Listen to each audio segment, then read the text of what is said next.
Hello. Good afternoon, everybody. How are you doing? If we can find a seat, we want to get started here pretty soon. Give you a couple minutes here to find a seat. My name is Ron Fain. I'm with Fain Signature Group. I'm a part of the group that puts on the Signature Series. This is our 5th series to bring great information to business leaders, entrepreneurs, employees, hard workers like yourself.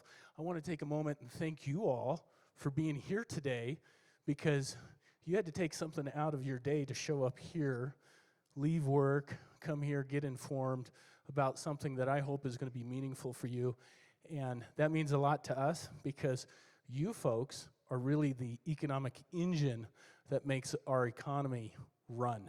So we appreciate these series, these Signature Series events are really designed for the professional, the entrepreneur, the employee, the hard workers, the people that make the economic engine of Prescott Valley, Chino Valley, the Quad City run. So thank you for being here today.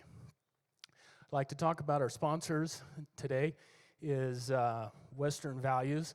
Western Values is created as a part to kind of highlight what makes our Quad City so wonderful, and that is our word, a handshake is a handshake, just like it was, and it's the Old West is really what has made this area so wonderful. And so we never want to forget our Western values and those things that make us wonderful and really bond our community together. Also, in the back, if you haven't noticed already, is Talking Glass Media, another premier sponsor of the Signature Series, full ad agency, full complement of services that you can get for your business, and they do a wonderful job to help promoting us.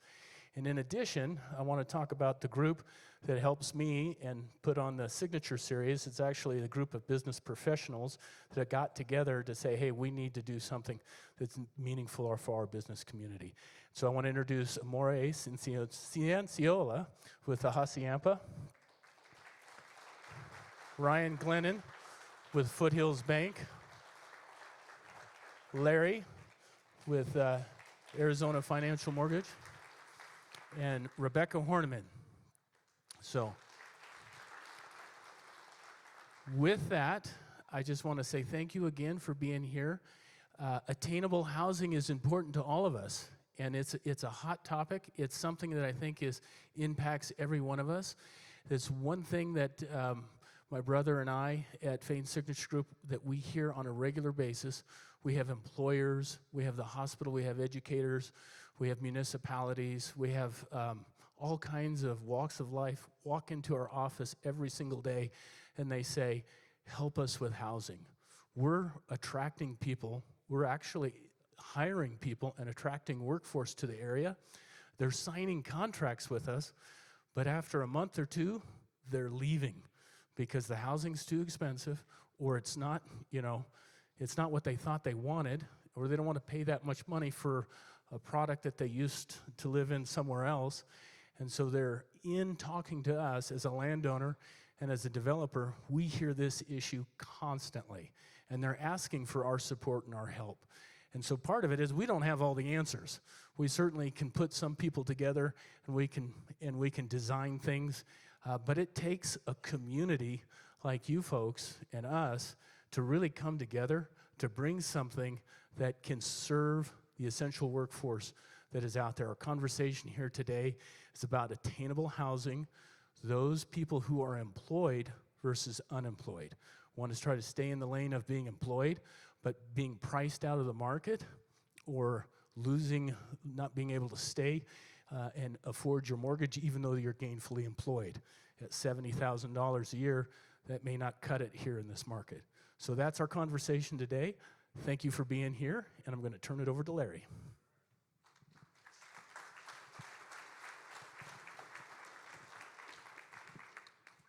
Thank you, Ron. If I can get this in there, let's see how that goes. Put some glasses on. Yeah, I want to welcome everybody. Thank you for coming out. This is a really good turnout. When we sat down and discussed that we were going to put this together, we were trying to figure out how many folks we were going to be able to get to come to attend. So I want to thank everybody for joining us for today's discussion. I'm going to just kind of cover an overview of some of the things that are happening here in the county. Attainable housing in the Quad Cities. We already discussed, I'm Larry Larson. I'm the relationship development person for Frontier Financial of Arizona, and we're a local mortgage brokerage, and I've called Prescott my home now for about 19 years. I've been asked to highlight some of the challenges as well as the opportunities on attainable and affordable housing. In the greater Prescott area, it's long been a desirable place to live. However, our growing community, we're facing some major challenges. The gap between housing costs and household incomes has widened, making it difficult for many individuals and families to find housing that's within their means. When I was preparing to do this talk, when Ron asked me to do this, I was asked by a number of people, what is the difference between attainable housing and affordable? Simply put, attainable housing is market rate housing without government intervention. It requires market solutions. Affordable housing typically requires development projects to receive some kind of subsidized support from government or nonprofit community programs. So it would be possible to come up with more subsidies and projects to make them work. However, attainable housing cannot be fixed that easily because it is market rate driven housing without government intervention, so it requires market solutions. Affordable housing typically means that monthly mortgages and rent rates are less than 30% of the gross income of an individual family. By definition, middle-class working professionals who can afford to pay more still are locked out of median-priced homes in their city or region because they don't qualify for the subsidized programs. We see this when teachers, police, nurses, firefighters who make healthy salaries can't afford to buy a home in the place where the town where they work.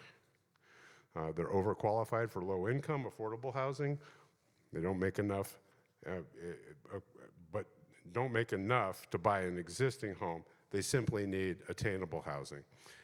This is especially troublesome, and I've been hearing a lot about this for our essential community services like firefighters with a starting wage of $60,000, EMTs at $50,000, law enforcement starting wage is $65,000. Somebody says that's even a little rosy. Nurses at $70,000, caregivers at $40,000, teachers at $48,000. Currently, it takes 2 times the median household income of about $66,000 per household. It takes 2 times that amount to afford the current median priced home in Yavapai County, which is $500,000, thereabouts. You could argue less or minus $5,000. Okay, now it's a lot more if you want to live inside the Prescott city limits. So some of the key challenges we're facing is the rising housing costs, limited affordable housing stock, zoning and regulatory barriers, infrastructure and services being available to have a quality of life that we all strive to have. But amid the challenges, there's also opportunities, such as public and private partnerships, incentive programs, creative financing, as well as mixed-use developments, integrating housing along with our commercial programs. In conclusion, addressing the issues of attainable housing in Prescott requires a multifaceted approach that involves collaboration, innovation, and commitment to equity and affordability. I'm eager to hear from our panelists today as we explore these topics further and work towards finding actionable solutions that will benefit the community now and into the future. Thank you.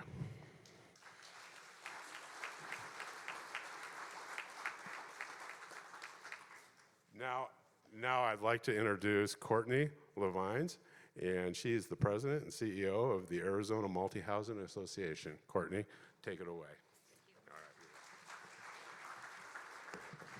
All right, good afternoon, and thank you all for inviting us here today.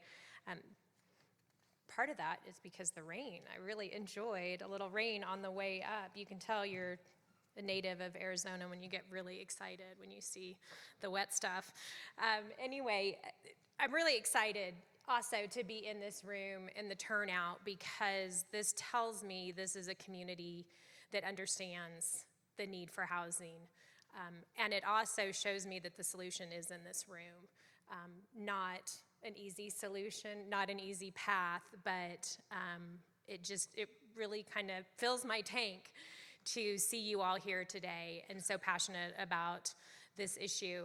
I have been with the Arizona Multi-Housing Association in various capacities for 24 years, mostly on the government and legislative side, and then in the last 7 years as the president and CEO. So housing for me is critically important, and it's something that I've been, pardon the pun, but screaming from the rooftops that we need more housing for many, many years. So with that, we'll jump in. And you have the slides there. I promise you, I'm not going to go through all of the slides in detail, but I wanted you to just have that information on hand and available for future reference.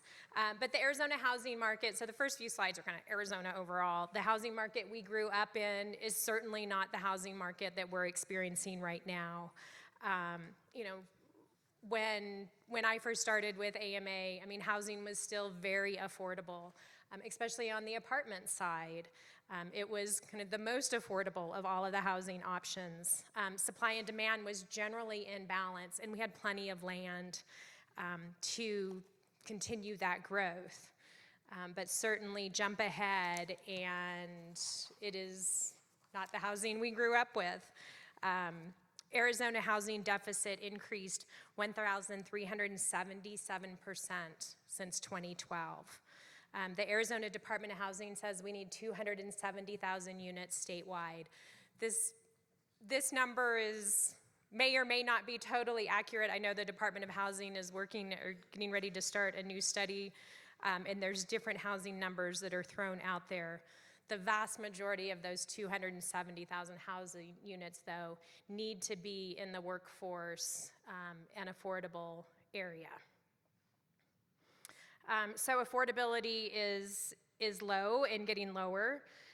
Our kids, essential workers, as Larry just mentioned, they can't live in the communities that they grew up in or the communities that they're working in. There's a shortage of rental units at all price points. And of course, you all are starting to see, the rapidly growing homelessness, and it does start to impact the economic viability of the community. This is actually one of my favorite slides, and again, keep in mind this is Arizona overall, but you can kind of start to see how we got into the situation that we're in. And that in the 2000s, we really slowed down building, and certainly during the Great Recession, we virtually stopped building in Arizona. Up for Growth, which is a national organization, recently came out with data in each state. And in 2012, we had about almost 2.9 million units, housing units. This is all housing units statewide. We needed an additional 8,000. So we were pretty imbalanced, and then moved to 2021 at 3.1 million units, but we're now 120,000 that were needed. So you can see where that demand imbalance came into effect. And then of course we use something very scientific on the AMA side to determine, what that demand is, and we go look at the U-Haul rates. So we pulled this yesterday with the rates to Prescott from San Francisco for Friday of this week. And you can see just people are leaving California, they're leaving the Rust Belt, they're coming to Arizona. They are coming to Arizona. We cannot stop them. We're growing at about 300 people a day statewide. It's not gonna slow down. So either we get in line with the population that's coming, or we're going to further exacerbate our housing affordability crisis. Obviously, Yavapai County, Prescott, you all are growing at a pretty good clip, as Larry kind of mentioned. And these are just some of the recent steady population growth that you're certainly seeing here. As far as rental rates, and keep in mind, so sometimes the data isn't easy to get. So with CoStar data, most of the data that we get from them is for apartment communities that are over 50 units. So this doesn't include some of the smaller units. And we find in markets like this, like the numbers can be very volatile. So a new community comes online, that's really gonna shift the rents pretty dramatically. But right now, average market rent is about $1,600. We are starting to see what we call concessions coming back into the market, and that's where you see, 1 month free when you sign a 12-month lease. So the effective rent is about $1,608. And keep in mind, this is countywide, so this is, various cities and towns. And I'll get into a little bit of supply and demand. You can see in 23, there was quite a bit of additional supply, and that certainly helps the market. You can see that the vacancy goes up, meaning there's more units available. Rent goes down when there's more units available. But then you start to look into the future, and those deliveries potentially slow down, occupancy goes up, and rents go up. Prescott has actually, the Yavapai County has stayed relatively, did I skip one? Oh, relatively stable when it comes to rent increases. And you can see kind of in comparison to the rest of the state there. Obviously, Flagstaff, another very tight housing market, tops the chart. But again, affordability has fallen. Vacancy is slightly up. And we'll continue, with the supply and demand that will come back and forth. But again, I think what you're seeing in Yavapai County, and we're seeing it throughout Arizona, is that businesses are having a very hard time attracting employees because they can't work near where, they can't live near where they work. And I mean, nobody wants a long commute time. I am not a nice person when I have to sit in traffic for very long. So, and not to mention the other things that come along with that. It's, when you have a smaller commute, there's less environmental impact to your community as well. And again, a continued shortage of housing driving up costs. We are not properly planning for the housing that we need. One of the things that AMA has really been pushing and was included in a bill that was recently just signed by the governor is that we are asking cities to really plan for their housing future by looking at their employment expectations, their build-out expectations, and then really planning for the housing that is needed to meet those expectations. And in some cases, it's really going to, I think when the numbers come out, we're going to show that some communities are overzoned single family, some communities are overzoned commercial. They need to strike a better balance. So again, we need housing, all types of housing, all price points of housing. And the only thing that can be done to address this situation is to build more housing. And I know some don't necessarily want to hear that. I know that in this part of Arizona, you guys have kind of been in the epicenter of some of the NIMBYism and the not in my backyard activities. And certainly that's occurring throughout Arizona and throughout the United States. And I'm not here to try to pick on cities or counties. There are certain things that they can do. There are certain things that are out of the cities and counties' control. I mean, the price of land, the price of labor, material, those are all going up. Those can't necessarily be controlled, but there are some things that cities and towns can control, and that is improving the process, improving the entitlement process, improving the permitting and inspection process. Time is money, and in the case of building, time is a lot of money.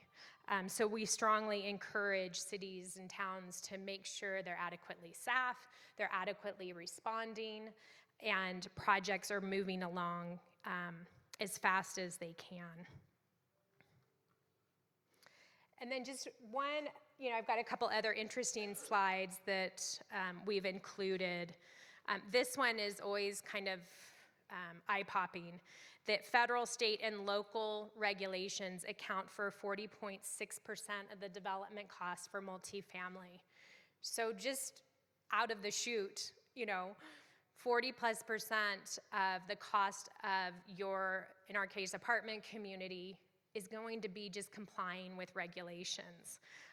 Some of that is unavoidable. Obviously, we want to build safe buildings, so building codes are important. But over the last many years, the building code process has changed quite a bit, and certain products and certain kind of design requirements get built into those building codes, which have made it more expensive and not necessarily needed from a health and safety standpoint. But obviously, zoning, entitlement, inspection, all of those things. Oh, I hit the wrong button. And then, of course, our favorite, the NIMBY activity. It is a very vocal minority, and that's another issue that we continually try to get across. They're pushing a narrative that is not accurate. Apartment communities don't bring more crime. Apartment communities don't necessarily bring more traffic. Apartment communities certainly don't decrease property values. So it's just getting past some of those false narratives that are out there. NIMBY opposition can add as much as 7.4 months on average to a rezoning process. And again, time is money. But what I think the most important message I want to get across with you all today, and I kind of mentioned it at the beginning, the solution is in this room, and as business leaders, it's important for business leaders to engage in this process. So though a zoning case does not impact you directly, it impacts your employees because it's a place for them to live and raise their families. So to try to counteract some of the negative, we really need third-party advocates. We really need the business community to step up, to attend zoning hearings, to remind elected officials or planning and zoning commissions that you have employees that want to live here, and you're looking out for them because you want them to live in safe, affordable housing that is close to where they work. And your employees will appreciate that and you looking out for them. Again, planning for the 2050 population, really taking a critical look at the zoning process and how to improve it and how to modernize zoning codes.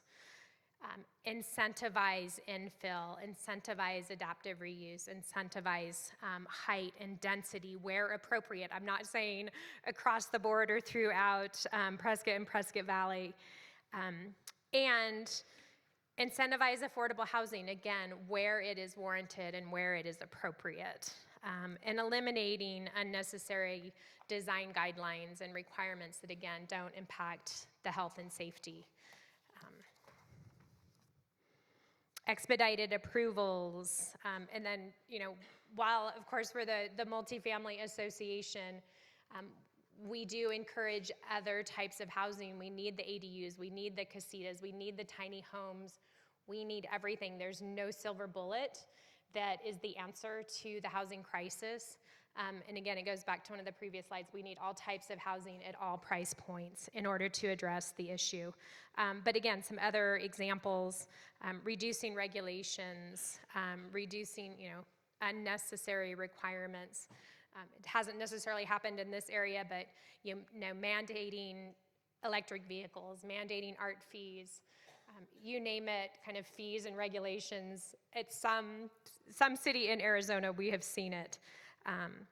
AMA is working really hard on working with our members to do more adaptive reuse, to reuse either antiquated, obsolete commercial retail buildings, either a pure adaptive reuse or a demolition and rebuild, again, because those are great sites.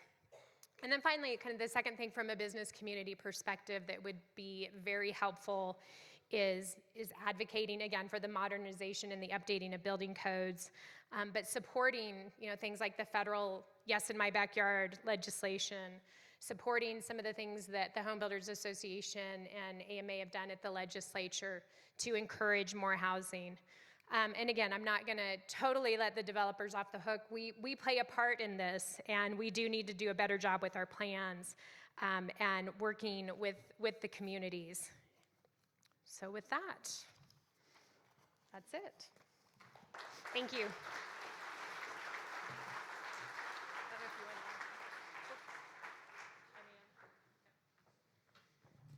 Thank you so much. I think you just hit on 90% of the things we're going to be talking here today about. My name is Ryan Glennon. I'm with Foothills Bank. Affordable housing in this area is really important to me, not only from an economic development standpoint for the work I do at the bank, but I grew up here, and my parents were a heavy equipment operator and a school teacher, and they couldn't afford to live here today. There's no way that they would be able to purchase a home and live in this community today. So, just with my experience of being able to grow up in this great community, I want others to be able to have that experience as well. And, now my parents are aging, and, they need health care, they need, basic services, first responders, all that kind of stuff. I'd like to have those people be able to afford to live in the cities that they serve. So, that's kind of why, one of the main reasons that I wanted to be up here to kind of help moderate this panel. And, the good news is, I think they're going to solve this problem today, this group.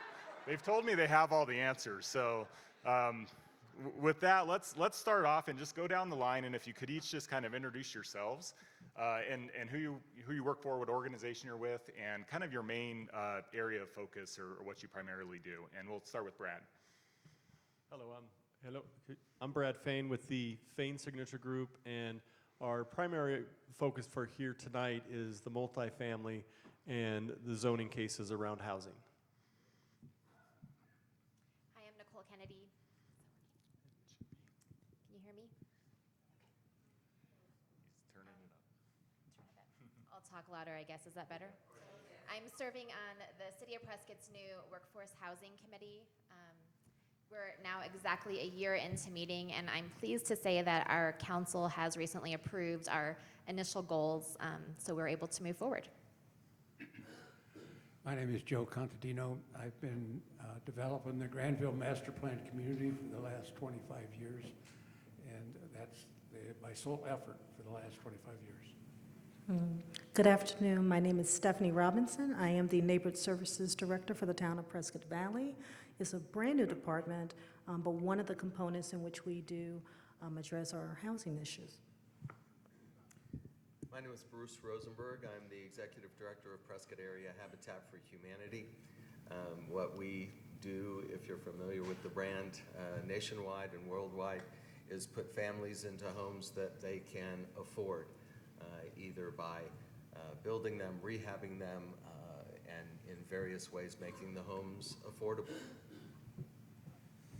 Hi, everybody. John Rocha. I'm the owner of Southwest Homes. Been living here for 17 years. I'm one of those Embry-Riddle kids that just never found a way out of here, and I don't regret it one bit. So we are a local residential home builder that utilizes factory-built homes to be, use the efficiencies of a factory to build homes as apples to apples as we can of what you see traditionally out there with site builders. So I guess that's my area. Great, thank you. So I anticipate that there's going to be a lot of things brought up today that are, we'll call them opportunities for improvement. But before we get to some of those things, I wonder if maybe we could also just kind of go down the line and if you could each share some of the things that you're currently doing, that you're already doing, within your communities or within your businesses to promote or help provide affordable housing in the community. We can start with Courtney. Yeah. I mean, I kind of touched on it, but. So I'll just touch on two things really quick. So the Arizona Multi-Housing Association partnered with the League of Cities and Towns on two important bills this last session. One is, I kind of mentioned, the adaptive reuse. We are estimating that it could build as many as 150,000 units without going through the zoning process, just by utilizing existing buildings or demolishing existing buildings that are obsolete.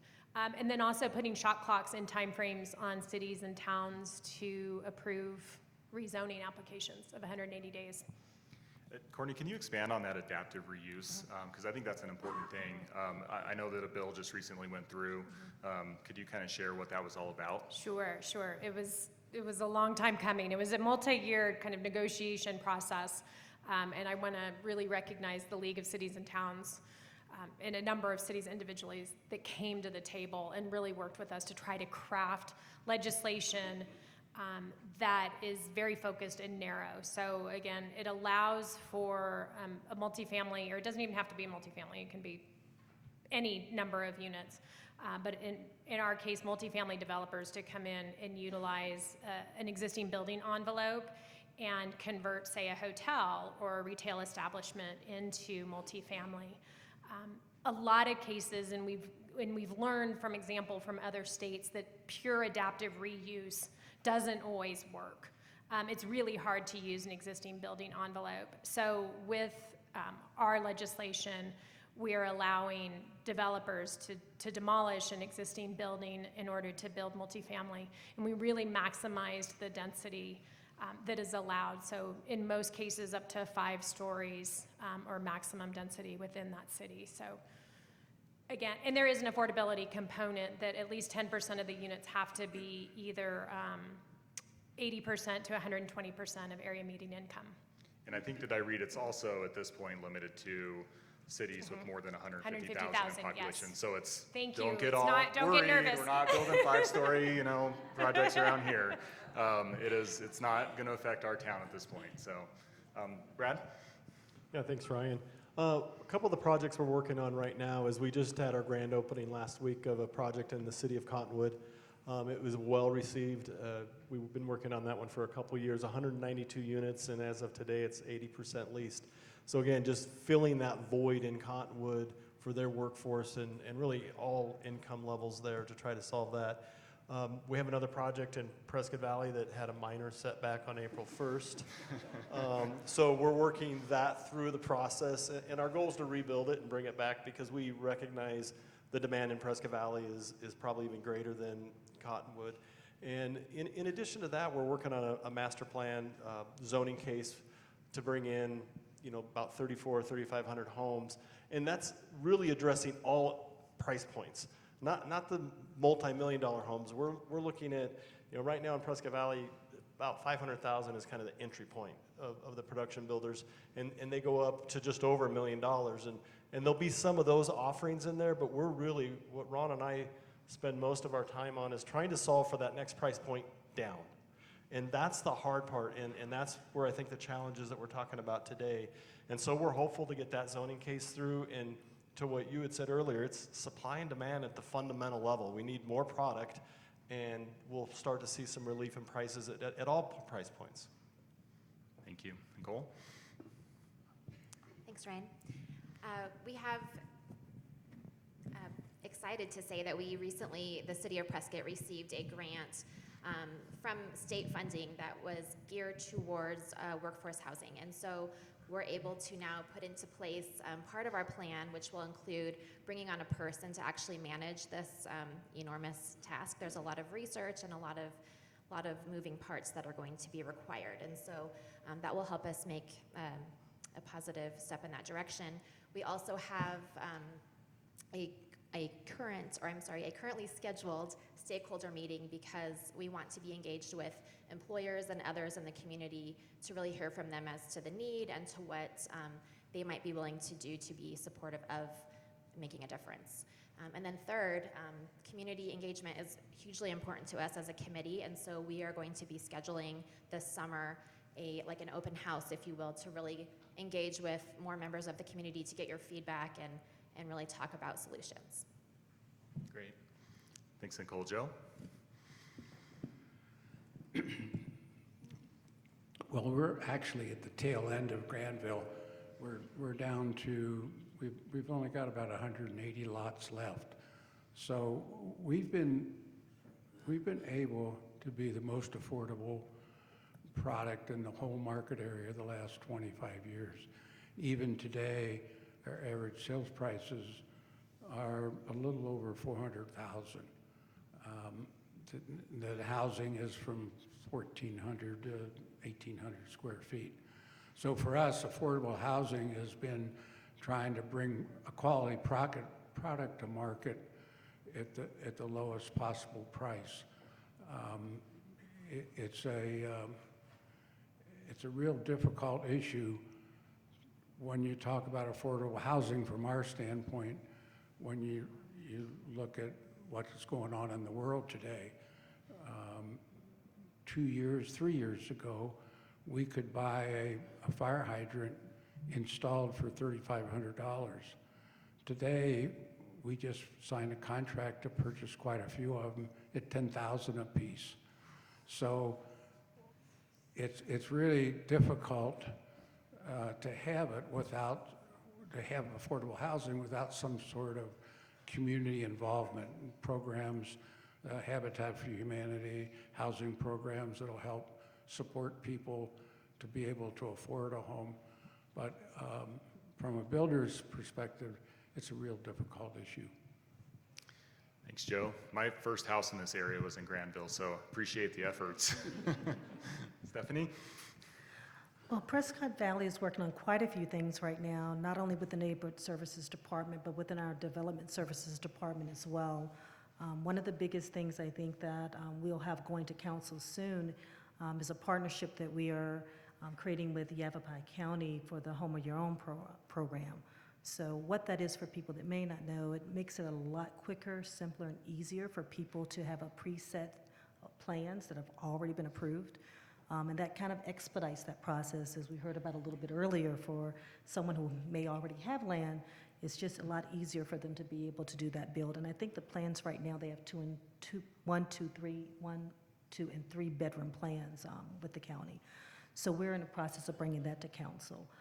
The other thing I think that is really important, much like Prescott, we just were recently awarded a $200,000 grant from the Department of Housing. And so we will be looking at our housing stock, currently looking at other areas that we can make some changes in, whether that's the zoning ordinance or others, to try to figure out what is it that we need to do to make it a lot more enticing, one, to build, and easier to do that.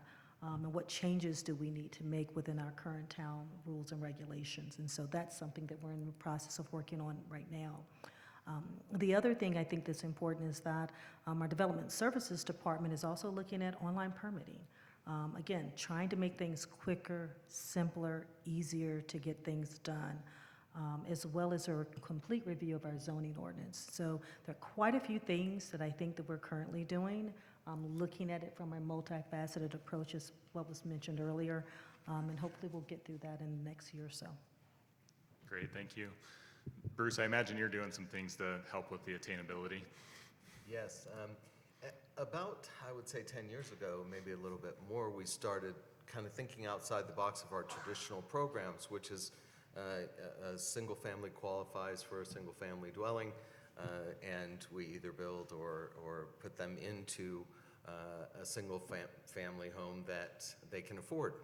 And we were looking at not only how do we participate in the housing crisis that we have for our workforce better, but also how do we just plain serve more people in our community. So we're looking at multifamily units and also transitional housing for someone that moves here to take a job. They can't afford the rent, especially a family of 3 or 4, as they're starting their new job and their new location. We may have some multifamily transitional housing that they can have and get into until they can either afford to own a home or if they're waiting for a home to be built, something like that, so that they can still make those plans to move here. And the other thing that we're doing is sort of a reuse type of a philosophy where we're taking some of the homes either that we built some time ago that we're getting back from our homeowners, and we're rehabbing them and putting a new family into that same affordable home that they can raise their family in. The last thing I wanted to mention is if anybody has someplace where I can sign for one of these $200,000 grants, I'm all in. Well, it sounds to me like you're providing a pretty good service to the community with this transitional housing, and you've got a lot of business owners here in the room today that maybe could use your services in the future. So, sounds like you're in the right spot right now. John, how about you?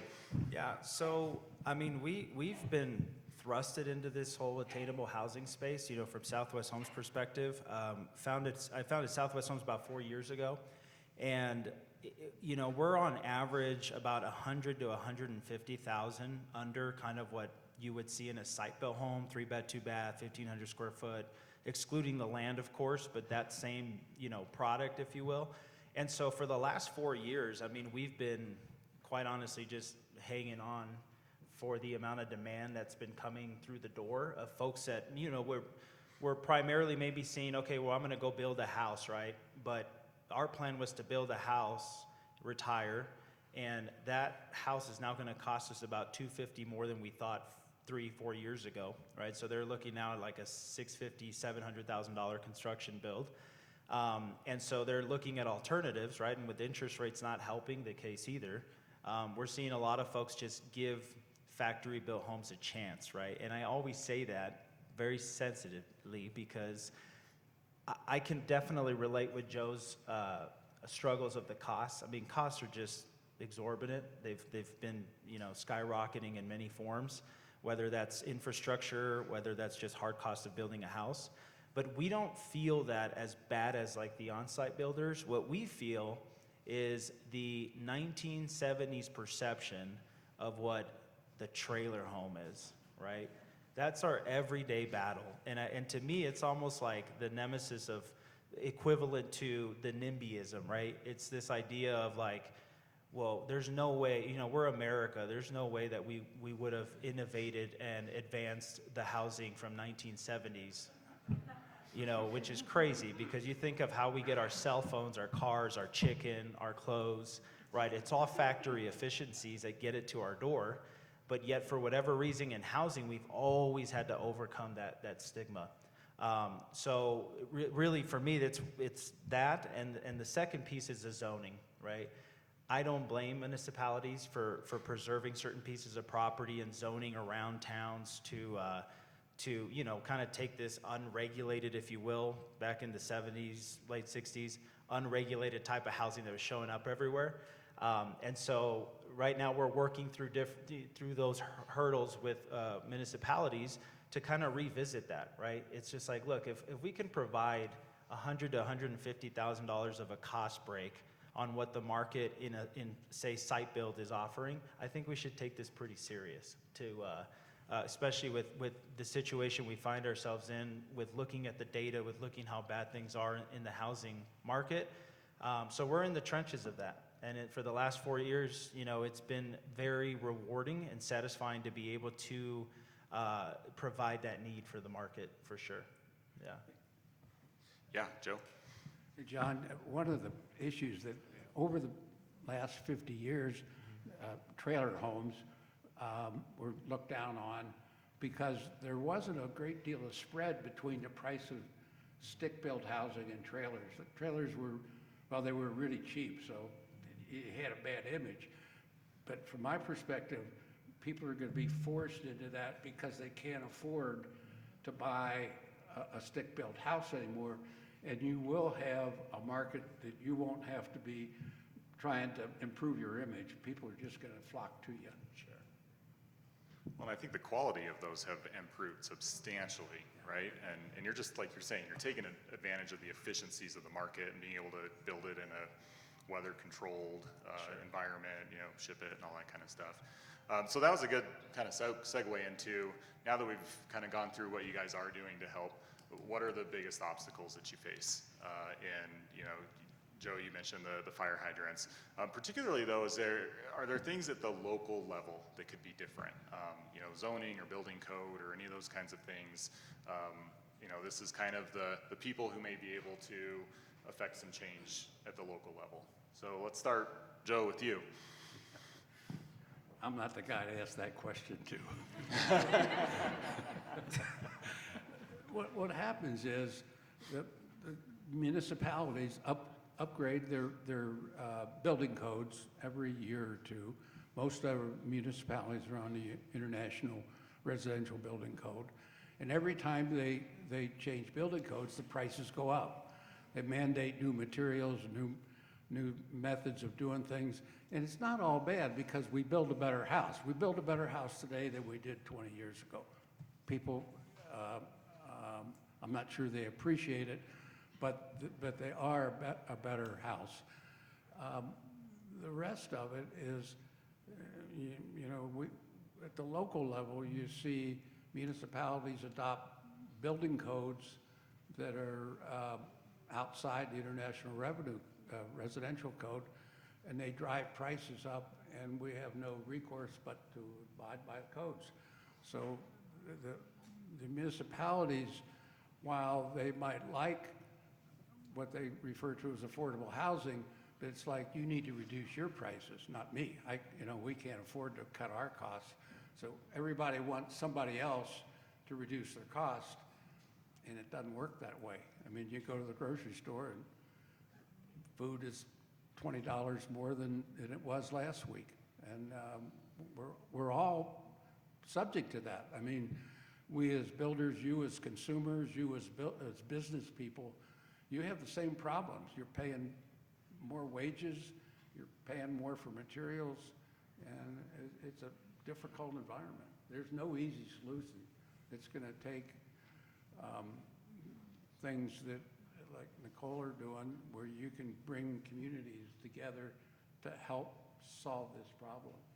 Okay, so I just want to make sure I kind of understand. So you're saying like there's the building code that most of the towns have adopted, but then there's certain overlays at the local level that really then take that to another level, and it's maybe some of those overlays are the things that would be within our control that we could maybe scale back a little bit. Okay.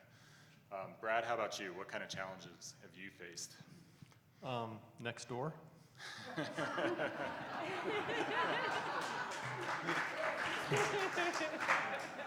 I learned a lot about myself, and I'm not sure it's all true, but a lot of people have a lot of opinions about me and what I'm doing and what we're doing, so we're still investigating those.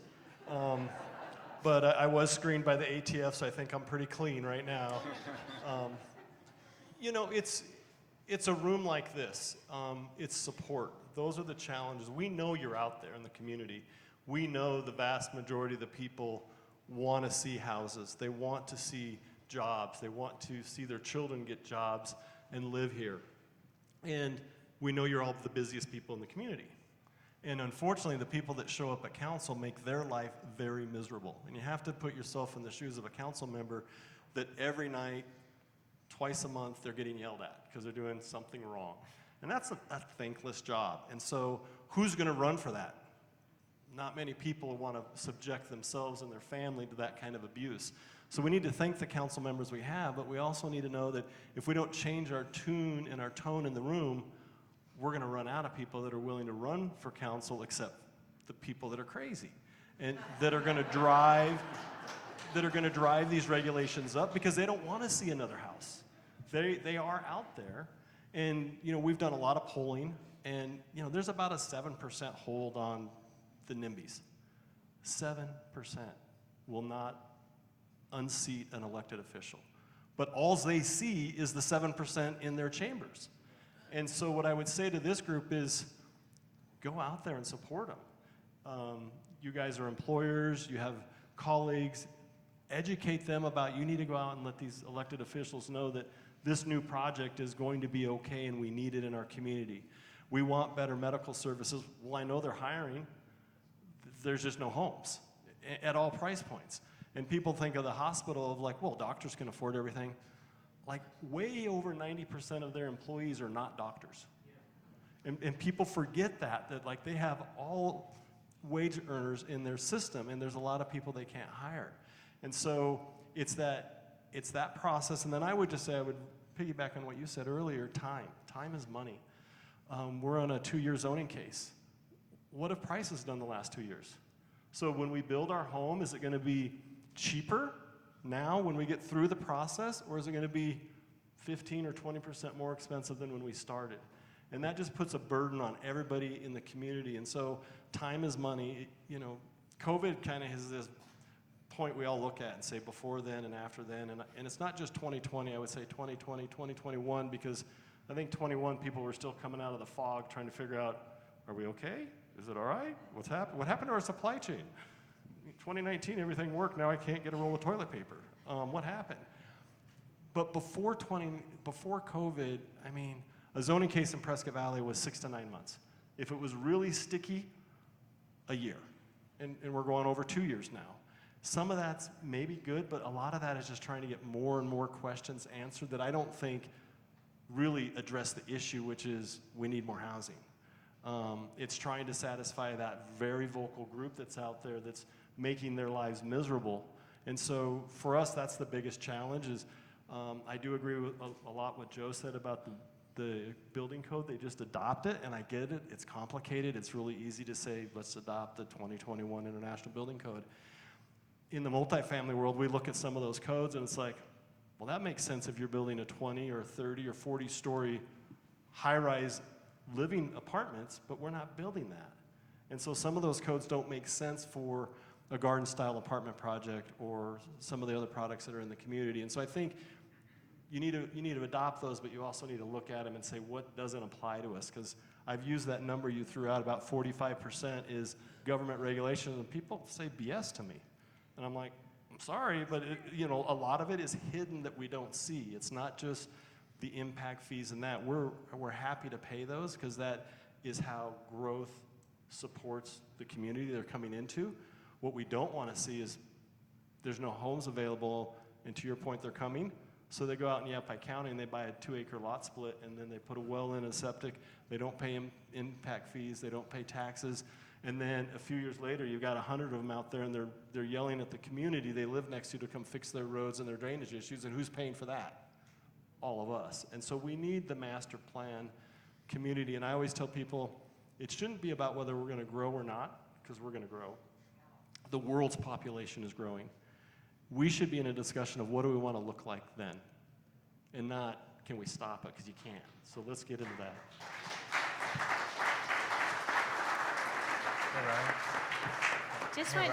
Just one point on that. If you guys haven't read this, I do like what Prescott Valley has done, and congratulations to you all for doing that and the hard work that you're doing as well. There's a lot of answers in here, but we have to follow through on it. The solutions are in here, but it takes the entire community to make sure it gets done. One other kind of point that we are really advocating with cities and towns is you all as cities and towns also need to educate your community on what's really happening out there and what is needed. And there's examples in other jurisdictions and other states where they're adequately planning for the housing that they need.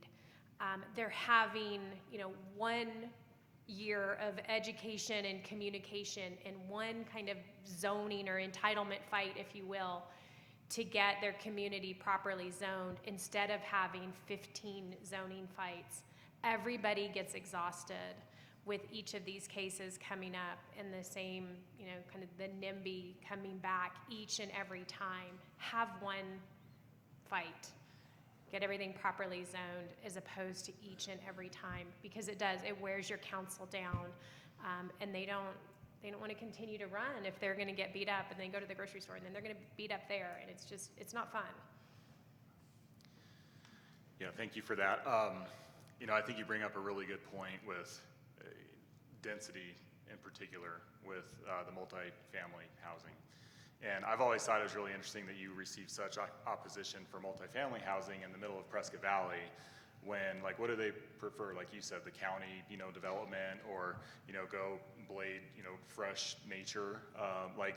That's why people move here, right? We have wide open spaces, we have, open plains and forests and everything else. But if you don't allow some density, all you're doing is increasing this sprawl into the very things that people move here for. So to me, that's just it's always been a kind of an unusual argument. Speaking of kind of about the density thing, though, recently, I know it's kind of working its way through the legislature. I'm not sure exactly where it's going to land, but a push to allow more, to actually not mandate, but mandate that certain cities and towns would allow accessory dwelling units, in their backyards. mother-in-law quarters, et cetera. And that also mandating that they could be rented to third parties. They don't have to be, occupied by a family member or something like that. I think that goes to higher density. There's also, kind of alternative uses like the manufactured housing, the tiny homes, things like that. And I just wonder if maybe we could share some perspectives on both the kind of pros and cons, maybe, the counterpoint to some of those arguments of why we should or shouldn't allow those in our communities. And just really quick, it went up to the governor's desk today. It just got voted Today? out, yeah. Did she sign it? We're gonna see. I'm not sure. I don't know where she stands on it. Does she? Yeah, I think it's kind of questionable. She has told legislators she wants consensus bills. She wants bills that, that the developer and the home building community is working in partnership with the League of Cities and Towns, and the League is still opposed because it allows for the short-term rental of those ADUs. So I don't know where she's gonna be. It's a coin toss. Yeah, okay. Well, and one component of that, I believe, is that it's cities and towns of 75,000 or more. So again, it's not going to impact anyone in Prescott right now. It might down the road. Take your pick. Bruce, do you want to? Yeah, one of the things we might see, and you see it a little bit with our Quad City governments, as they're trying to get ahead of things, instead of always being more reactionary to crises or issues like we have with attainable housing. And I think that you're going to see the cities and towns start to be at the forefront of some of John's referring to technological advances and different materials that you can use. I don't know if anybody saw or noticed or investigated when it was in the news last year, well, maybe pandemic time, I guess, right in the middle, not pre or post. Yavapai County was working with some research and development for 3D houses, where there were some German manufacturers that built a 3D printer that with a mix of materials, they can put the foundation, the stem walls, and the walls of a home in place. Now, we're not there. We're probably years away, especially in Arizona, where we have extreme heat in some areas. We have extreme variation of climate in some seasonal changes in some areas. And those are some of the issues that they're dealing with. But it was fascinating to watch the way that the technology was progressing and to see someone like Yavapai College getting their students involved and getting their researchers involved, some of their faculty. The cities and towns are going to be at that forefront because they're going to have to approve it, they're going to have to zone for it, they're going to have to permit it, and they're going to have some of their own research and development to say, yeah, this is a good idea. Let's look at a place where we might be able to implement some of those solutions. You look at like the self-driving cars and how Arizona's kind of been on the leading edge of that because they opened their arms and said, come on in. I mean, if there were opportunities within sort of this, innovative and technological approach to building houses, and we were able to be a little more friendly with zoning and other building codes to get it done, that could be an opportunity not only for affordability now, but driving additional revenue to the state in the future. I want to circle back around on the building code concern, just so that we can kind of put some things into perspective. I know I've been ICC certified for about 20 plus years, both in zoning and property maintenance and others. And so I want everybody to understand, I guess, that the ICC code that we're currently under is 2018, but there's a reason why we have that code. And the reason why we have that building code is primarily health and safety. We want to make sure that when you have a wind load, when you have a snow load, that whatever's being constructed, that particular family is going to be okay and they're going to be safe. And municipalities are looked at to be the ones that have to police that. We're the ones that you're going to come to first if something fails. And so we want to make sure, of course, that we're doing what we need to do to make sure that whatever's being built, whether it's commercial or residential, that is built to the code. Are there things we can do differently? Absolutely, especially when it comes to the zoning regulations. And I can't speak for every municipality, but I can certainly speak for Prescott Valley. Our Development Services Director right now is currently working with an entire team internally to look at the entire zoning code, and not to just look at it just in terms of formatting and small errors, but looking at it in terms of what does the community want now? What does the community need now? What are the trends that we're starting to see? And then how do we figure out how to address not only attainable housing, but other issues that happen to pop up when it comes to just basic enforcement. And so we need the feedback, not only from the business community, but from residents as well. Come to your zoning meetings, come to the board meetings, have conversations with council, or even to have a conversation with any of the department heads or folks that you interact with, and let us know what that is. And that gives us an opportunity to get in front of, and not be reactionary, to get in front of some of the concerns that we happen to see in the community. I'm quite excited about some of the things that I know are coming to our council in the coming weeks. Some of the things that we're looking at in terms of not only ADUs or accessory dwellings, but also looking at just some of the things that we're doing in terms of how things are currently zoned. That general plan is extremely important. And every time it comes up for review, everybody in the community has an opportunity to speak on it. What is it that you would like to see changed? If it's zone C1 now, do you want to see it zoned something else later?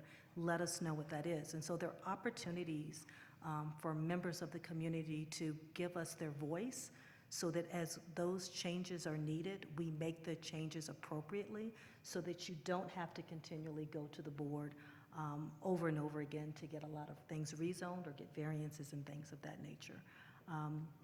I think that's probably the most key thing that I hear right now, especially with some of the things that have recently gone on in the legislature and some of the changes. I've even heard some of the things that were going to the board was, do we want to totally do away with the zoning ordinance? And from a code compliance perspective, I'll say this. Without that zoning ordinance, you would end up with things that are in commercial areas currently will now be right next to your residential property. And so I'm not sure if everyone wants a commercial use right next door to their home. And so we need to look at it in terms of that nature as well. It's extremely important to have these particular documents, but it's also extremely important to hear from the community what it is you would like to see and what those changes should be. Thank you for that. I don't want it to be like, we're just sitting here bagging on the towns. That's certainly not the case. I have to take up for us. You got to stick up for yourselves. And I will say that I've traveled the state a fair bit for work and everything. There are some towns that don't really have very strong zoning, and you can tell. You can definitely tell. So that does play a role. And then, I kind of want to just say as well, I read a while back that one of the major kind of contributors to the continual updates to the building code is actually insurance companies. It's the insurance lobby that kind of drives that, because they're the ones making the payouts on the back end. So, I think that towns adopt those because it's just easier than writing your own code and all that kind of stuff. But really, it's the insurance lobby driving a lot of these codes that you see. Why don't we open it up to the audience for some questions? I have a couple more if there's none out there, but Danny? So we've heard over and over again the possibility of reuse of commercial space, but with that, isn't commercial space more regulated than residential space, and doesn't that create more of the same problem that we're facing already? Who wants to take that one? Yeah, I'm not sure I'm following you entirely. So in our case with the adaptive reuse, we're talking about, kind of eliminating that commercial use and turning it into multifamily. So it's more challenging than just a straightforward multifamily project, because in some cases you're using the building envelope, some you're demolishing. And it's not necessarily less expensive to build that product, but the time it takes by bypassing the zoning process hopefully makes up for that. And it's, there's a lot of obsolete commercial that is in locations where it would make a lot of sense because it's on major arterial streets. It would make more sense to have a higher density. So I'm not sure if that answered your question, but that was kind of the direction we were headed with the reuse. No, it didn't answer. I guess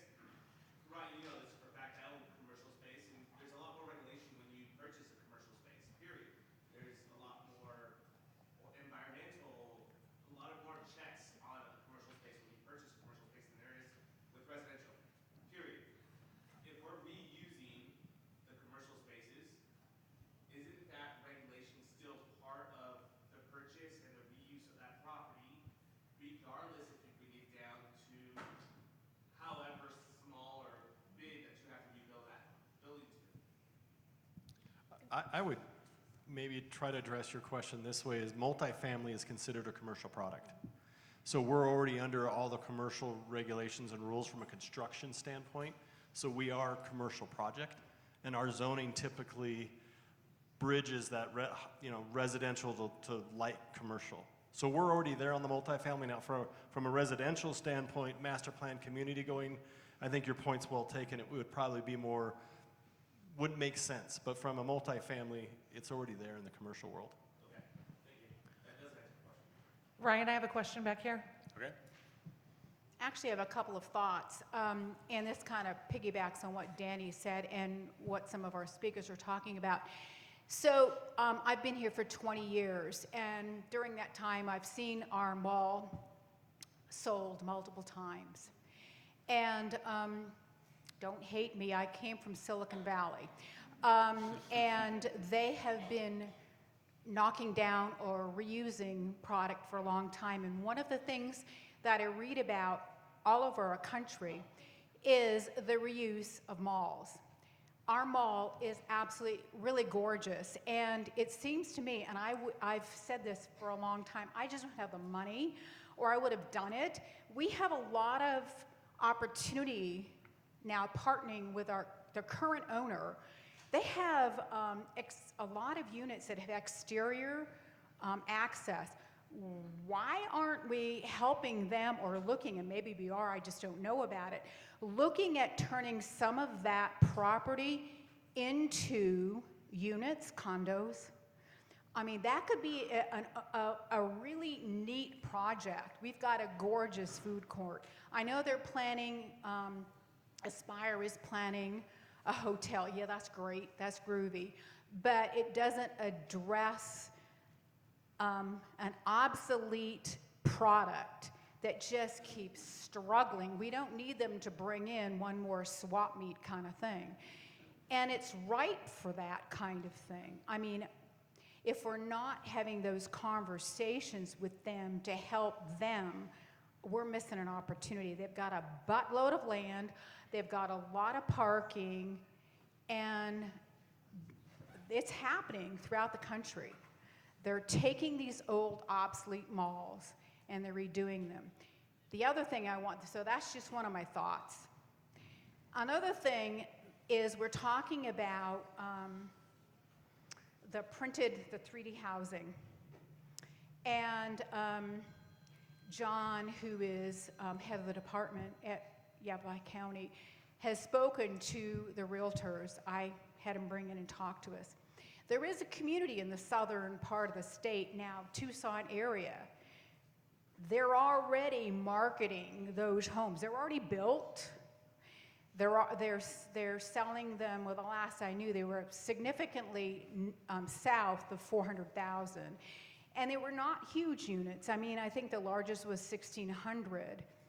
But if there's coding issues, why don't we go visit them and find out how they got around some of the coding issues?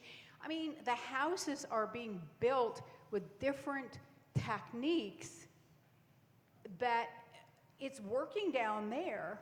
Go learn from them, bring it up here, try and work with everybody about coding. It shouldn't be a financing issue. If they can finance a manufactured home, and my uncle built those, they shouldn't have a problem with this. So why don't we get down there and visit some of these communities, bring this stuff up here, and do something instead of just talking about it. Same thing with the mall. Partner with them. It's out there in the world. Other malls are doing it. Bring it here. Make it happen.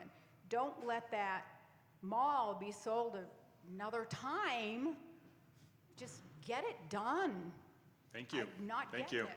Any thoughts on that? I mean, I think one thing is that a lot of these things are driven by the developer, the investor, so it's not necessarily the town telling people or, kind of like going out and seeking those quite so much.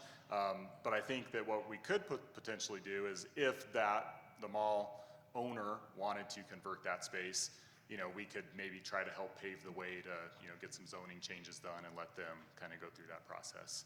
I think we have a question back here. Yeah, two quick questions. So let's say you hit the price point for attainable housing. What is the strategy or deed restriction or plan to make sure that housing stays with the police officers and the teachers and doesn't end up with the retired person from San Francisco? If any of you have thoughts on that, I'd like to hear it. And number two, I live downtown Prescott, and it's expensive. The real estate's expensive down there. And I see the letters to the editor, and they want to put affordable housing. And I'm all for affordable housing, but why would you put it on the most expensive property in the county? So my second question is, doesn't public transportation play a part in affordable housing and attainable housing in our area? Yeah, we'll try to take those maybe one at a time. So Bruce, if you want to maybe chat about the deed restrictions and what you can do to try to, because I think that Habitat maybe does some of that, right? Yes, with our homeowners, we actually partner with them so that we're not building a house and putting a family in it and shaking their hand and waving goodbye. We actually partner with them. You can do things from a realty perspective, such as rights of first refusal to buy a house back when somebody's going to move out of it. And then when you buy it back, you give it to another transitional family that's waiting for their home to be built. And there are multiple different things that you can do with the partnership agreement when you say to someone, we're going to give you an opportunity to move into this transitional housing that we've built. Your time is limited, and then we're going to give it to the next family that comes along, and all sorts of different things like that you can write into those agreements, and that you can really set up so that you, as best you can, and it doesn't last forever, but as best you can, maintain the use that you have set that property up for. As transitional housing, multifamily housing, those kinds of things, to where you're going to make them affordable. And then the other thing I wanted to just comment on is, we get donated land, and that's mostly how we acquire the land that we build on. And we have been donated land in downtown Prescott, in all of the Quad Cities. Some of it is open space. And some of it is in densely populated areas. And affordable housing doesn't always mean cheap housing. You can build a good product in a good neighborhood and have it last a long time and have it fit the neighborhood and provide that housing on a lot that would otherwise do nothing. I'm sure we've all driven by dozens, hundreds of Habitat houses and never known, they blend into the neighborhoods, and it's just a house for someone to live in. How about public transportation? Do any of you have any kind of thoughts on public transportation and affordable housing and maybe kind of how that weaves in there? Well, I can speak from previous experience. We have the Yava line, I think that everybody is quite aware of. I think it is instrumental when we talk about our folks that have a job and they work every single day. They're the ones that are taking care of your kids, teaching your children. They're the people that draw your blood when you go see your doctor. They are trying to augment the cost of housing by transportation. So we want them to be able to have a way to get back and forth to work, to take care of their kids, and to take care of their family.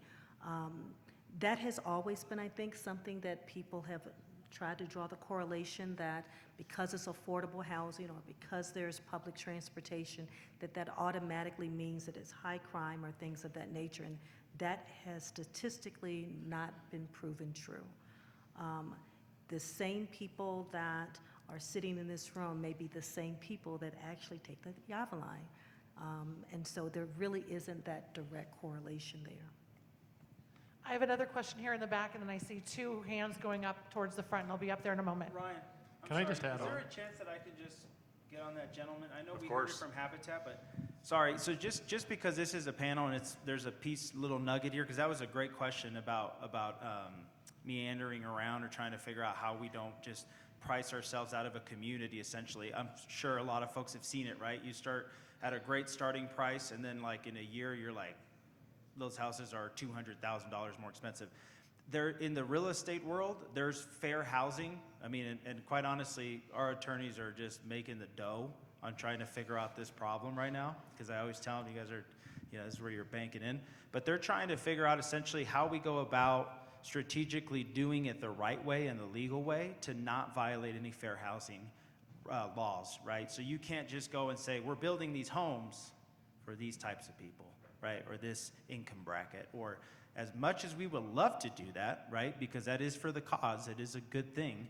We can't because of fair housing regulations that are federal. So we are making some great advances. There's tools, deed restrictions, maybe CC&Rs can help. There's the first right of refusal, right, where builders or developers can say, hey, when this goes back onto the market, we'd like to be able to preserve that unit. It's just an immense amount of work, legal work, that needs to take place before we get there. But there is progress. So I just figured that would help kind of explain that why that is. Yeah, appreciate it. Well, and the bottom line is we're all good little capitalistic Americans, right? Like supply and demand. You need more houses. The only way to keep that price affordable is to continue to produce the supply. I think one thing that would make houses more attainable is to have a job that actually pays a wage where you can obtain it. And I think this is something that we've struggled with forever. I know Brad and Ron have seen it. I've seen it growing up here. And is there ways that government can get out of the way to help that out? And I had a thought about if you had somebody that would put up the land and someone that would put in the money to build a 30,000, 40,000 square foot building, could we push off property taxes? Could we push off building fees and permit fees until time of occupancy and then make it due? Would that make people invest and bring the jobs here in the buildings? And we saw that happen with the Lockheed Martin building. That sat empty for a long time. Finally, they came in, $80,000 a year jobs. They're done now, and now Amazon's in there. Does the panel have any other ideas of how maybe government can get out of the way to make this easier to get obtainable housing and move economic development forward? All right, so you're already solving the home affordability issue. Now let's solve economic development. Who wants to take a stab? Oh, boy. All right, I'm gullible enough, I'll shoot. I think they go hand in hand. Housing is economic development. When we're talking, I hear what you're saying, and I agree 100% with you. There are employers with thousands of jobs that are available today that we can't fill because we don't have housing. And so we've got this chicken and the egg. Do we fill up the jobs that we have available in the healthcare, in the education, in manufacturing, and in our retail and restaurant service sector, or do we go after jobs? And I think it's yes, we do both. And I think we need to have regional economic development. So I think the cities and towns have to put their swords down and say, when an employer comes into our area, the area benefits because their employees live everywhere. They shop in the different communities. Not one community gets the sole benefit of an employer that comes here. MI Windows is in Prescott Valley. I know people that work there that live in Prescott, that live in Chino Valley, that live in Prescott Valley, that live out in the county, and they shop everywhere. So when you look at those larger employers, we've got to know as communities that we all win when we land one because they're going to shop everywhere. And the other side of it is we've got a lot of jobs to fill, and I think it's the supply and demand. I always go back to it's economics 101, or maybe it's 5th, 6th grade economics. If you build more, you're going to stabilize these prices and allow our wages to catch up. What's happened with the people that you're talking about that are priced out, it's at no fault of their own. They did their thing, they got job work experience, they went to school, whatever they did, they have a good job, and the wages are going up, but the cost of living is going up faster. They haven't done anything wrong. It's what's around them that's gotten out of control, and where we can try to solve that as a community is make sure we keep the supply and demand in check so that we keep our housing at a reasonable growth rate so that our wages can keep up with it. I think that's what our problem we're experiencing now is housing has come such short supply because of people wanting to move here.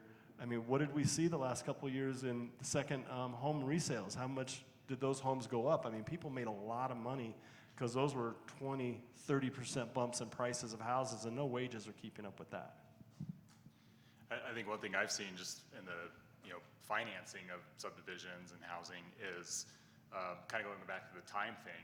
We've run into situations before where a builder might run out of lots because they don't have their public report done, or maybe they don't have their permitting yet, or whatever the case may be. So then they're like at the end of their rope on this. Well, those houses just became a lot more expensive to the end buyer because they only have a limited amount of inventory they can sell for the quarter or the year or whatever. So they're going to get a little more. And then, eventually it gets approved and they get their next ones online. But the lumpiness kind of in that process I've seen contribute to additional price increases, temporary maybe, but still it kind of impacts everything. Hey, my father was another one of those Embry-Riddle kids who got stuck here. And I grew up here my entire life. I'm a contractor now. Everyone I love is some form of one of the jobs that you guys have described, many of them in the construction industry.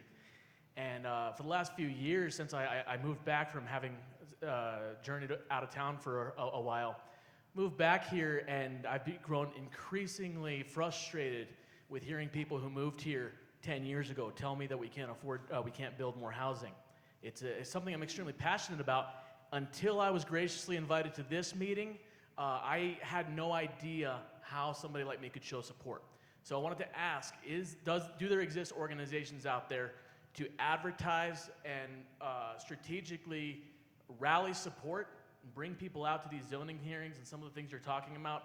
I personally would love the opportunity to gather as many people as I can to try to support what you're doing, because ultimately I understand that my paycheck and my children's future is dependent on new construction in this town.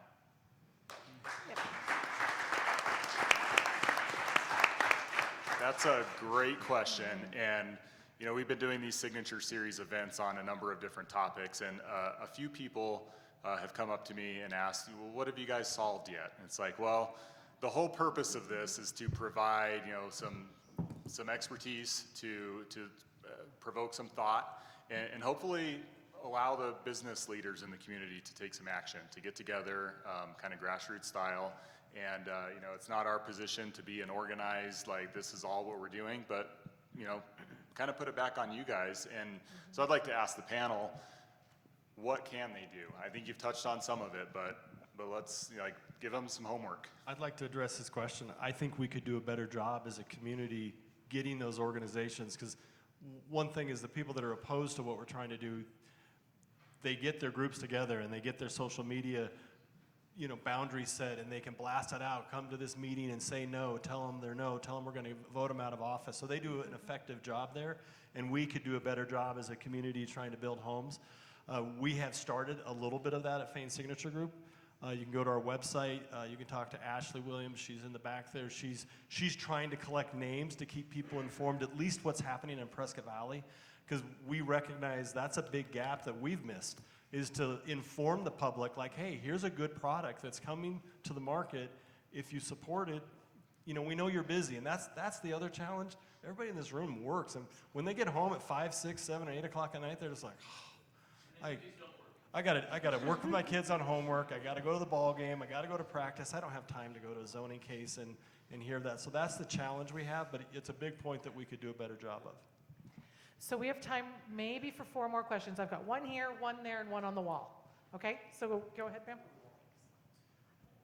Asking a question for someone who lives out of town that could not be here today.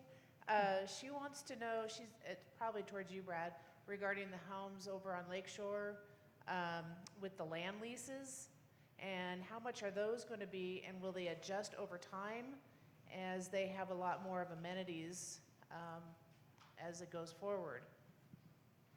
So we're still working through the whole business model. I can't tell you what the final price is, because one thing, I don't have my zoning. And there's a lot of discussion with staff and with the community about we like it, we don't like it. It's the same thing John said down at the end. It's that stigma. Like, oh, I don't want them living near me. So we're going through that education process. We are targeting down lower. We're hoping we can get to the $300,000 range. And one of the biggest complaints I hear is, well, they don't have the equity in the land, so how are they going to build equity? Well, they have the equity in the home. And it may not be as good as a fee simple, But that is leaving the American dream today. There's people that will take anything to get their foot in the door to try to build some equity so that they can move on to the fee simple house, and then they can start building their future. And the way we're thinking of controlling, and John's right, there's a lot of different ways to do it.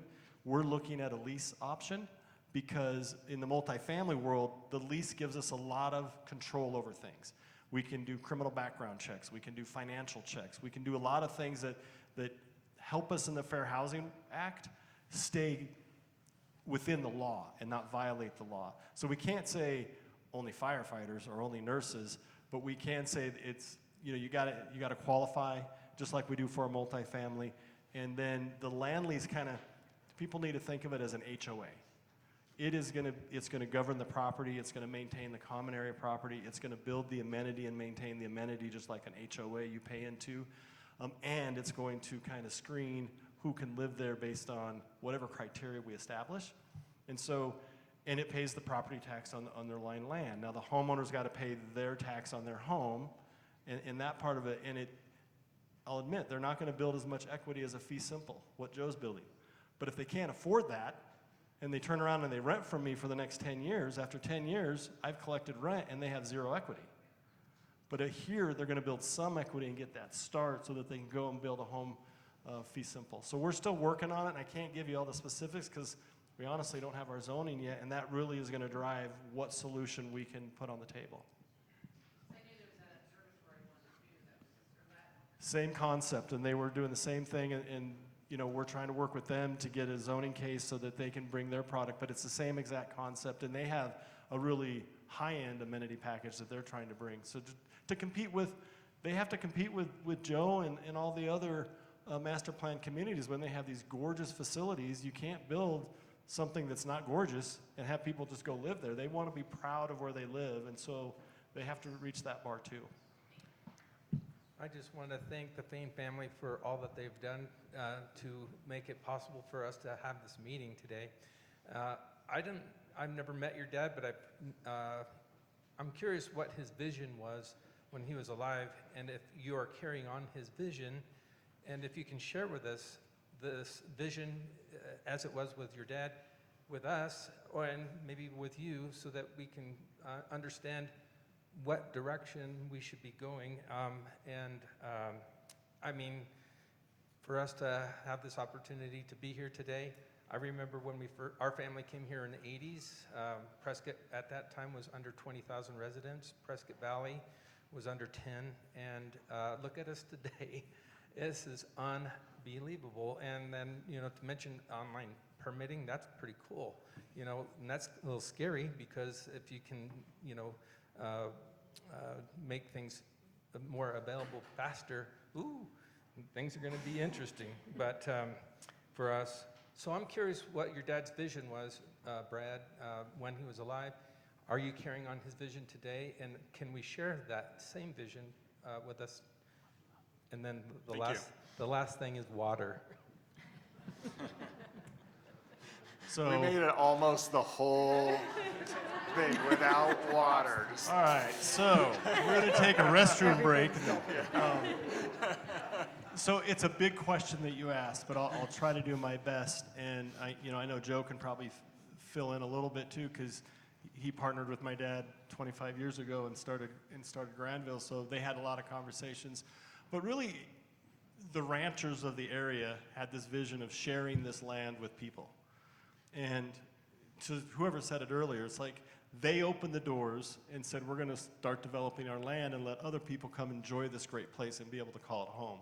And so his vision was to provide opportunity, to provide opportunity to be able to own a home, to get a job, to raise a family here, to have your kids come back. And he, over the course of his life, he probably had many, but I'm aware of like 4 or 5 big master plans of like looking at the ranch and saying, what could this look like? What are different scenarios? And I would say our family legacy is really about working the land. When Ron and my age, when our great-great-grandfather, who was a 49er going back and forth looking for minerals and gold and silver, when they homesteaded in the Verde Valley, he was a farmer. He raised grass for the Fort Verde, and it was working the land. And then his son, our great-grandfather, was a rancher, and he worked the land, and he kept working the land. And we were ranchers, and we bought a ranch on, I call it this side of the mountain, where Prescott Valley was, Lonesome Valley. And we've worked the land our whole life, our whole family, all the generations. It's always been about working the land. Development and community building is working the land differently. And so his vision was always to be respectful of the land. We don't have any wildcat subdivisions on our property because he saw a higher value for that. And the value is having master planned, having the appropriate level of density. You want to solve some transportation issues, density helps that. LA has a horrible time compared to a New York because the density is different. It's sprawling versus vertical. I'm not saying we want to go vertical, but that's where I go back to what do we want to look like when we get there to our growth. But his vision was really to provide opportunity and share this place with others.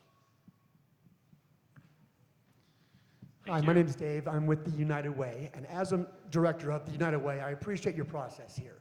Get us all educated, and we could get some things done, and I believe that's true. However, especially with Courtney's presentation, when I heard, the governor has this piece of legislation, the League of Cities and Towns have done this and this and this, but they only apply to cities of 150,000 or 75,000. Now, as a small business person in Whiskey Row, I didn't like it when the governor made rules that impacted my parking. What does he know about Whiskey Row? But what do we do when none of those pieces of legislation are impacting us locally and we want ADUs or we want higher development, higher density, or lower density, whatever it is that we want as a community? There's nobody leading that to make that done. Is that a county issue? Do we have to go to each of our cities and towns across the county? What's the best course for this group to get any of that really accomplished? Yeah, and that kind of goes back to the question this gentleman asked as well. So yes, a lot of the bills that are making their way through the process on housing right now are focused on the larger cities. That's not to say that that number may get adjusted in the future. I mean, that's kind of all part of the ultimate plan, but getting the foot in the door. But you all, there's no reason why cities and towns of smaller size can't do these same things. And it really, again, it goes back to the citizens that want it, the business leaders have to communicate that vision that is wanted. There are also some organizations that are somewhat organic, and they're called YIMBY, Yes in My Backyard. Tempe has one, Chandler has one. I think there's a couple others starting to crop up in the valley. But these are kind of organically driven by the citizens in that community to make a conscientious effort to go to their mayor and council and their county supervisors and say, this is what we want, and to support, be it commercial or multifamily or residential, that is moving forward through the process. So I strongly encourage you all to also look at those types of avenues. Thank you. I think we have one more. Can I just add on a little bit, please, Yes. to that? Specifically in Prescott, the City of Prescott's Workforce Housing Committee has already talked about that, about the ADU language. And currently, that is one of our goals, to rework the city code so that we can have long-term tenants in the ADUs in the City of Prescott.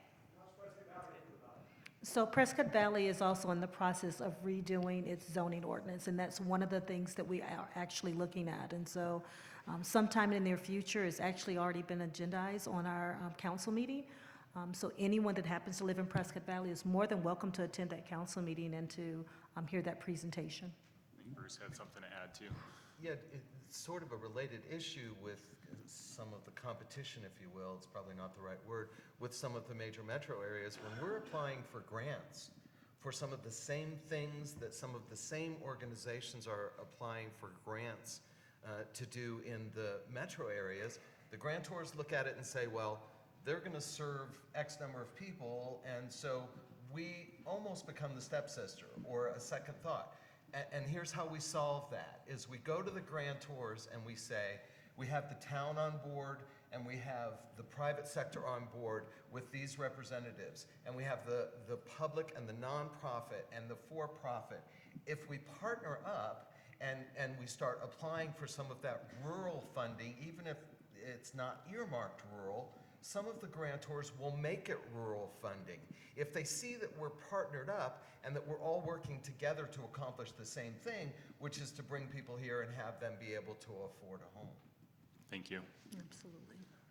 Yeah, I guess that's kind of the thing, is I'm not really hearing feasible solutions to make it attainable. You know, the young man here, you're saying you're aiming for $300,000.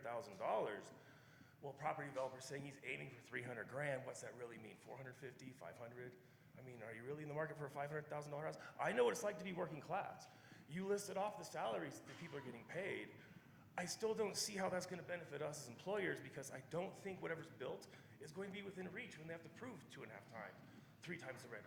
I know I was, completely locked out of traditional housing, working 40, 50, 60 hours a week. It didn't matter, because when the rent's $1,500, $2,500, you gotta prove that you make 5, 6, 7 grand a month. And a lot of the people in here aren't gonna be able to afford to do that.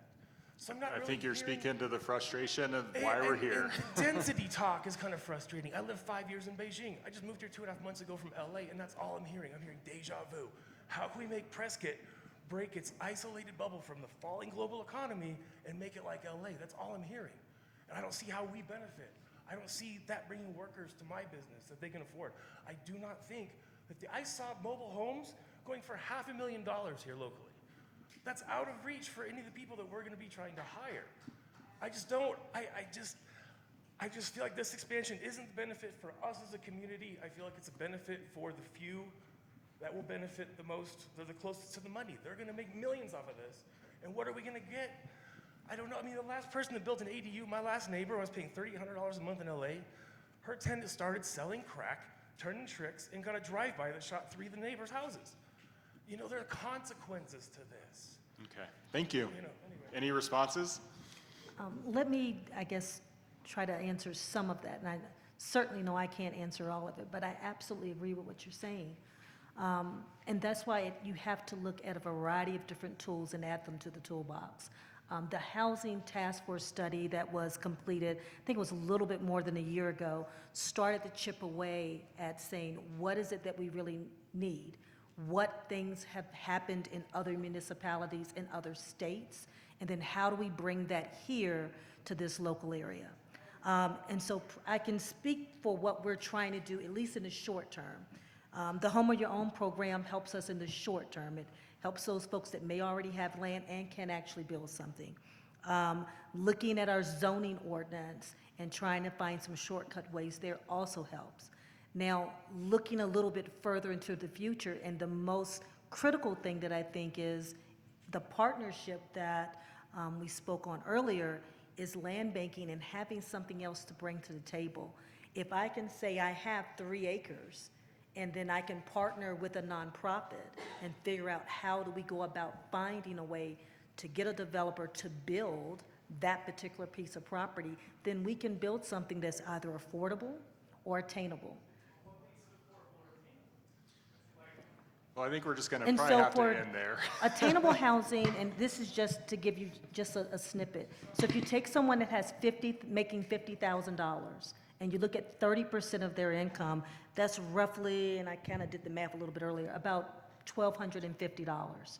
And so that's what we're looking at in terms of that attainable housing goal. Most people, and that's looking at your gross income, so I need to make sure I say that. To most people, that is still a big piece to be able to bite off every single month. They still may have daycare, they still have transportation, which is why having a Yavaline and other things help. They still have to eat, they still have to pay utilities. And so trying to find something that is below that, because most people aren't making $50,000, trying to find something below that means, as government, I can't do it, but I may have the land. I may have CDBG funds that I can give to a developer to say, hey, can we work together to figure out how do we do that? So I think the bottom line is it's a difficult It is. thing to solve, and we've heard a lot of different ideas for how we can potentially make some progress. No one up here has a silver bullet. Believe it or not, it was a joke when I said they were going to solve it today. But I think we've got some good ideas here. I want to turn it over to Ron to just kind of wrap it up and invite you to our next event. Thank you. Ron, if I can say something real quick. If anybody has a question for anybody, wants to continue on the conversation with any of the individual panelists, when you registered for this program, you will be getting follow-up emails and you will have access to the database, okay? Thank you, Amore. And thank you all for showing up today. And I want to thank our panel, distinguished panel today. Let's give them a round of applause. You made this such a robust conversation. We have a little parting gift for your time and consideration to be here today. Our next event is going to be September the 5th. It'll be out in Prescott Valley. It'll be at Park Collective. We've got confirmation from former Governor Ducey, who will be there. He's a part of the program. We're going to be adding more speakers to that. It'll be economic development focused. So we really appreciate you being here today, a part of the 5th Signature Series, and a hearty welcome and thank you to our panel discussion who made such a robust conversation today. Very important topic, and you made it much better. So thank you very much.